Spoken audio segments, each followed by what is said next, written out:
The probe was beyond tired, so far beyond that, if a machine could conceive an end to existence, then it was at the moment of death. Its once bright surfaces were now pitted and punctured through countless impacts with meteoric grains of dust, and blackened through eons of exposure to cosmic particles. What was left of its once precisely directed antenna now turned aimlessly in a slow pirouette that had lasted beyond any collective memory. No one knew, no one cared. It was a forlorn speck, invisible and lost in the immensity of space, along with any recollection of the ancient civilization that had sent it on its journey. In their time, both machine and people had flourished. Both had sought to reach out in a flowering of space exploration, first around their own planet, then others in their system. The tiny probe had been the culmination of the brightest brains the planet could bring together. This little spacecraft had been their signal, their declaration that they were reaching at last for the stars. And now, not that the builders would know, the little craft had finally made it to the edge of the galaxy itself.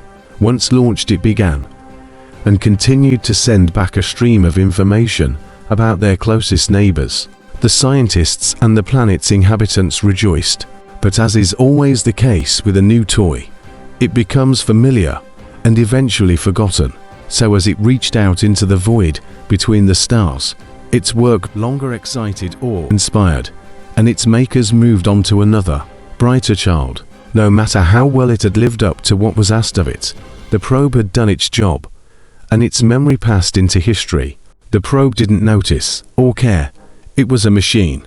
Irrespective, it continued as it had been asked, and each time it passed a star, a fluctuation, an anomaly, then once more it would announce the discovery, sending back its findings to unhearing ears. As long as energy fed through its fine wires, it sought and proclaimed, and would, until its power source drained the last dreg of radioactive emission. Now it was almost dead.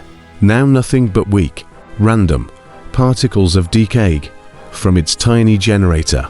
But that was enough, just for the ultra-sensitive detectors on the Ecobon 3 to signal an alarm.